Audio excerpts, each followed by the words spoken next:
We've made it to the month of March. What are we expecting this month? Because we've got some huge daylight changes and a very active jet stream. I'm 13 News meteorologist Matt Standridge. We want to start with daylight because the changes in daylight and our sun angles really are the primary reasons we get weather changes in these seasonal changes. We want to start with daylight because March has the biggest gain in daylight out of any month of the year. We maximize, at a good anywhere from, 2 to 3.5 minutes of daylight adding every single day across the U.S. In Indiana, it's about 2.5 minutes or so, give or take, depending on where you live. We've got all these colored bands. We've had to throw them up all on there because we have the most out there for the month of March. In each zone, it shows you how much you at least are gaining. So for example, in this kind of just normal red, we've got that plus 80 minutes. That's what you're going to be getting at least throughout the month of March from the 1st to the 31st, and then at least 90 minutes. You're in that 90-minute band. You could be 94, 96, just depending on where you live, but we'll be in that 90 band to the north. And even in South Florida, good gain of 40 minutes. We see our biggest swings the farther north you go, the farther north of the equator you go. I mean, remember, places in northern Alaska have complete darkness or complete sunshine, that midnight sun there in the summer. And so we're kind of in the middle, so we get some pretty big swings ourselves.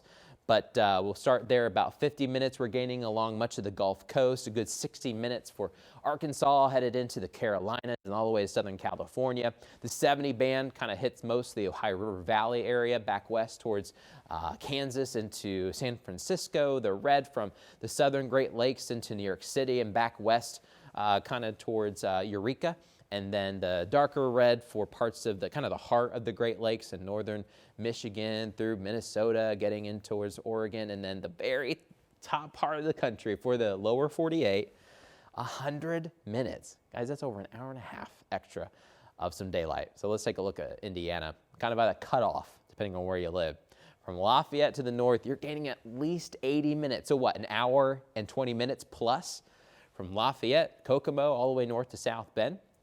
Once you get south of Lafayette, still some healthy daylight, maybe just a little bit less, but still a healthy change.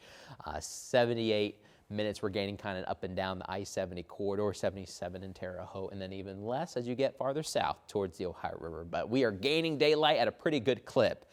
Now, March is wonky because we've got the time change there on March 9th for this year.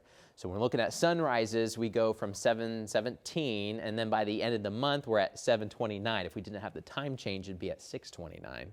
But 7:29, wrapping up the month. Sunsets, we start the month there just after 6:30, and then with the time change, we don't have sunsets until after 8 o'clock. That's a huge difference by the end of the month.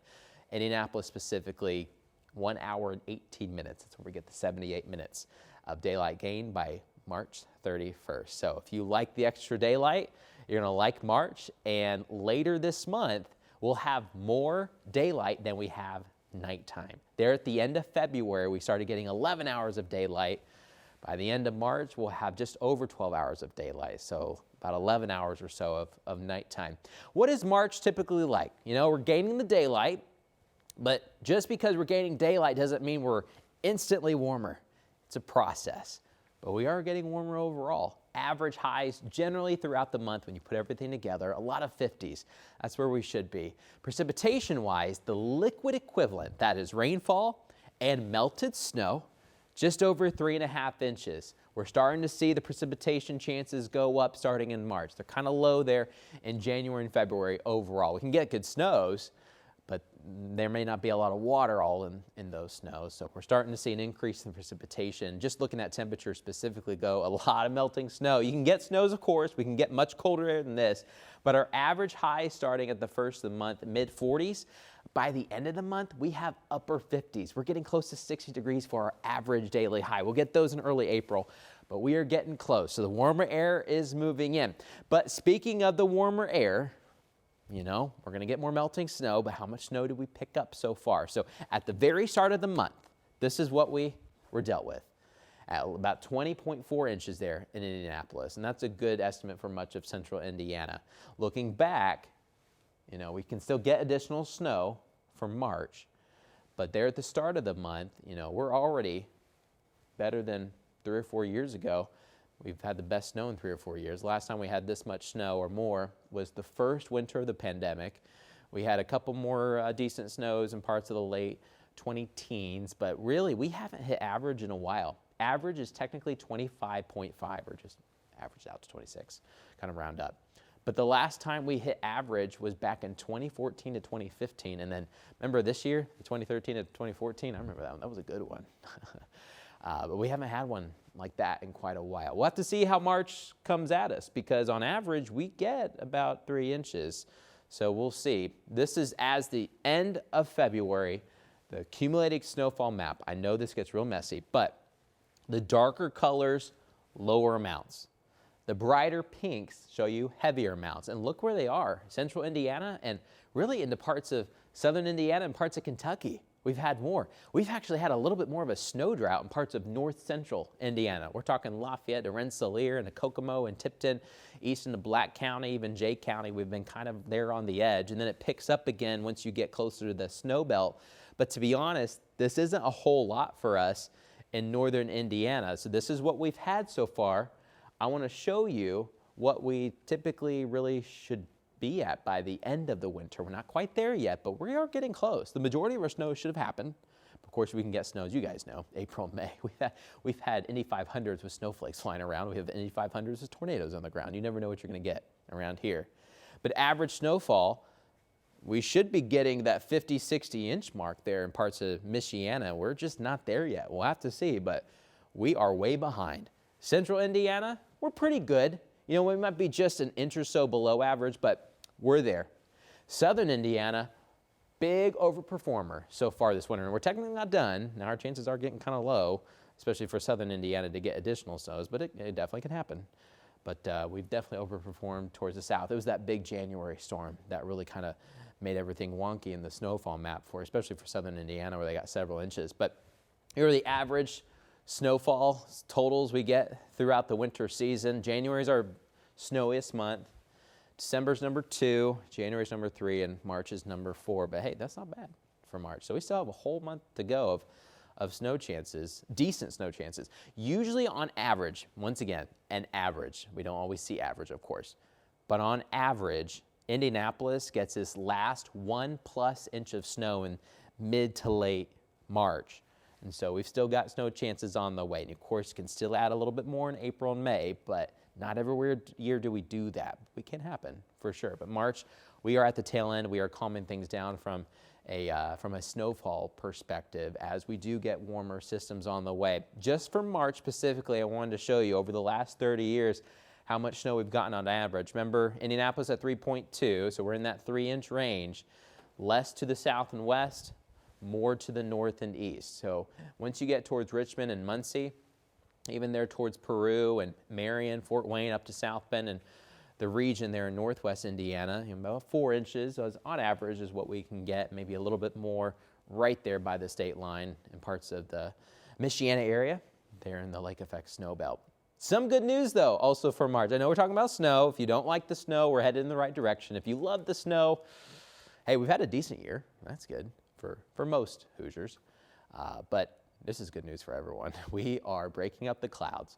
We've been in our cloudiest part of the year. In fact, we are one of the cloudiest parts of the whole country here in the wintertime. Yeah, even just cloudy Pacific Northwest. But look in March. We've got overcast and mostly cloudy. Put those together, this is kind of our cloudy forecast. Over half our days are still on the cloudier side.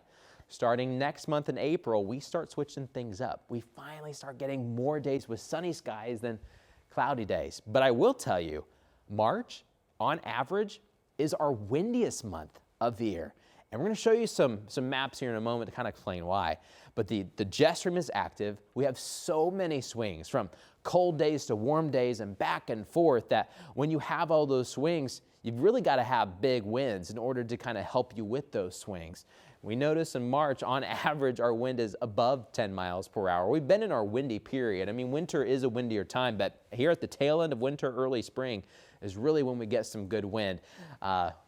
We went to meteorology school there in Valparaiso within northwest Indiana. We always called it Windiana. They don't call it Windiana for nothing. With the wind, we get a lot of changes with our temperatures. And when you get big changes and precipitation coming in, and you get just enough of a warm sector, severe weather chances really go up. I want to show you kind of the different threats that we have throughout the month of March. We got to start talking more about severe weather. Remember, last year we had that big EF3 tornado in Winchester, EF2 in Selma there in early March. And so what are we expecting for wind? Very low chances overall for Indiana. But once you get south of Bloomington, we get into the low chance. We can get thunderstorm chances in March. Our thunderstorm chances do go up. They really peak more towards April, May, and June. But March starts kind of getting into severe weather season. Definitely more of a threat to the south. But then notice how our hail risk actually kind of expands there with the very low all the way to Michigan. Reason why is not always are our thunderstorms as intense in March, but the air is so cold upstairs. And we're starting to warm things down here by the ground. But because it's so cold upstairs, you can make hailstones more easily. We've got a bigger hail risk, they're medium risk, I should say, in eastern Oklahoma and western Arkansas, parts of North Texas. And throughout the rest of the spring, you'll start to see these hail risks and wind risk and tornado risks spread to the north. All of Indiana is in a very low risk for tornadoes. It doesn't happen every time, but we do have the risk of tornadoes. We don't have them as often there in January and February. It's really too cold, although we can have them. But March, that tornado risk finally starts creeping up towards us, so we'll have to watch. Definitely a bigger threat towards the deep south and the Ozarks and Ouachitas, but we'll have to watch closely. This is coming in from SPC. Taking a look at all the different states just for the month of March, kind of looking over the past 24 years or so. Indiana, on average, gets 2 tornadoes in March, so we'll be keeping a very close eye for any rotation as thunderstorms develop, but we'll have to see when those come on through. All right, so what are we expecting for this March specifically? We have the outlooks. Of course, you're going to have to stay tuned with this as each system passes on by, but here's what we're thinking. More precipitation chances, wetter overall for much of the Great Lakes and the Pacific Northwest. Probably have a pretty decent, strong jet stream that's staying in the northern half of the U.S., hitting us with some big Pacific storms there in the northwest, and then carrying with more of a northwest to southeast tilt with some of these as they swing across the Great Lakes. When they're cold enough, they can produce some snow showers from the Great Lakes. And we could get some more snow in March, like we talked about. But we think with such an active jet, we could also get more rainfall, too, through the month of March. So wetter than normal. Remember, average about 3.5 or so, give or take. We could be on the wetter side for the state of Indiana, drier off to the south. But here's where it gets interesting with temperature. We don't have really a huge clear signal for Indiana. We think we're going to get a lot of swings this month. We're thinking the jet stream is going to be moving constantly, especially for the first half of March, whereas we're looking ahead, we can only look so far, but really the first half of March, there could be some big swings with some severe weather chances and some snow chances. So there's going to be several days that are really warm and several days that are going to be really, really cold. So when you put all those together, you're just swinging all over the place, but you kind of average out to equal. That's why there's not really much of an indication for Indiana. That jet stream's over us and keeps kind of swinging back and forth. Where we do think the jet stream should mainly just stay north of some of the Gulf Coast. And so because of that, they can stay on the warmer side. With a constant jet stream, though, over the Pacific Northwest, extra clouds just coming right over the Pacific Ocean, right towards them, may keep them on the cooler side overall. So the precipitation hits them first, reorganizes, and then hits us either with snow or severe weather in the month of March. So big swings on the way. Here's what we're thinking for the weather setup. On average, the jet stream is probably going to have a little bit more of a tilt. They're hitting the west coast first with all that rain and the cooler weather. But then there might still be this kind of southeasterly tilt coming right towards Indiana. The question is, as storms kind of develop and push along the jet stream, are we pushing the jet stream a little bit farther north to get more of the warm air and possibly severe weather? Or are we pushing it just a little bit farther south, increasing our snow chance? I think every single system is going to be kind of wonky. We're going to keep swinging back and forth. And I think we'll get a mix of everything here in the month of March. March is usually a pretty busy month for us as we start getting out of winter and heading into severe weather season. What we really have to watch closely will be these cutoff lows that develop in the Rockies. Main cold air stays off to the north, but you get these cutoff lows or any kind of dips or any short waves in the jet stream. You get them in the Rocky Mountains. They're towards the Four Corners region. Then they have to move east. And the question is, will there be cold air for them to move in for snow? Or will we have warmer air moving in? So when these low pressures come into the warmer air, they're going to produce severe weather. Remember, we showed you those tornado, wind, and hail threat maps over much of the deep south and parts of the Ozarks and even some of the southeastern plains. So severe weather chances will be there. Sometimes they may creep into Indiana as well. And they really start creeping into Indiana for April and May.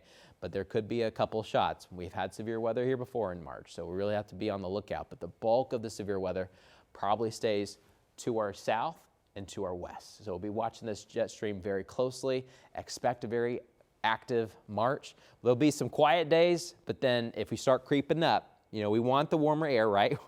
We want more of the 60s, and I probably think we're going to get 70s at some point in March.